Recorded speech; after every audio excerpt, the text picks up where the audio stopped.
think back then, man just approached life differently and was capable of different things. So I think there's some people who just can't, there's some people that can't even fathom their mind to understand waking up at 6 a.m. to work out.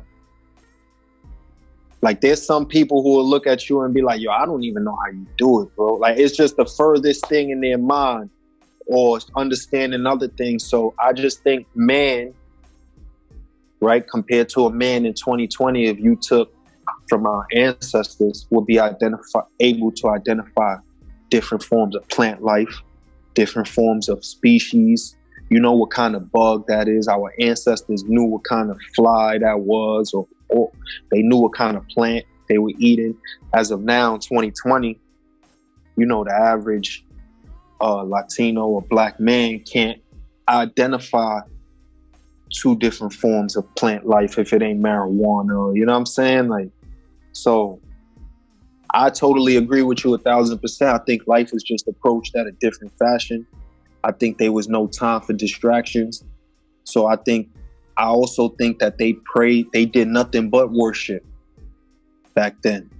So building something for worship, even if it took your lifetime, was no sweat. You know what I'm saying? Now a person would be like, I ain't working for free for the rest of my life for God. I'm not even going, But back then, there was no thoughts like that. People weren't thinking, yo, you know what I'm saying? It was not. Our ancestors been building this for God. We have to continue building this for God. Our kids are going to be continue building this for God. Like, and until it's done and God is happy, then we all get in the promised land type of thing. So yeah, I agree with you 100%, man. Don't necessarily have to have been one thing. You know what I'm saying? They might have started it and they didn't get to see it. Yeah, there's people that did the middle that didn't get to see the shit. You know what I'm saying? There's people who did the top that didn't get to see the beginning. You know what I'm saying? And then there's probably one person who was alive to see all this shit. An elder, you know what I'm saying? That got to see everything. So God writes his story, writes this story in ways we have no understanding. You know what I'm saying? And it's a beautiful thing because the way it laps around and things tie together and it all represents one thing. So yeah, it is a connection to something bigger than us, like you said, whether you call it Geisha, the Mother Earth, or you call it God, or whatever you believe in, Yahweh, whatever. But as long as you believe and you walk around with that purity and that love in your heart, brother, I don't think that there's no way you could doubt these things exist through man. You know what I'm saying? Man is not the smartest, but there are a few of us that are blessed, like you said, that could touch into that different kind of energy and lead and guide, you know? A lot of us are, you know, like you said, creatives are fresh out the dirt into this game. And you got to learn there's no way to be polite to ask what you want.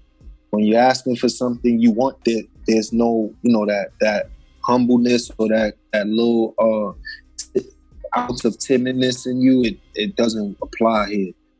You have to hold your chest out high. Don't be afraid of the no, because it's ultimately what you want. You know what I'm saying? And if somebody says no, you're going to get it from somewhere else. As long as you staying true and knowing that is what you want. Don't let them bring you down to what they want to give you. You know what I'm saying? Because that's when you're going to settle for anything. So in this business, that's mostly the hard part, is asking for stuff. Because if you're a producer asking for money, rappers feel like they won't pay you. But if you're a producer with hits and you asking for money, they got to pay you. So I don't see no difference in the functionality. One is just shown and proved. You know what I'm saying? All you got to go do is make a hot song and then just ask for some bread. Don't necessarily got to be a hit, but they recognize your work. This person, you did this record with this person, or you connected to this artist has climbed this rank in this much time. They know you got to pay, bro. You deserve it.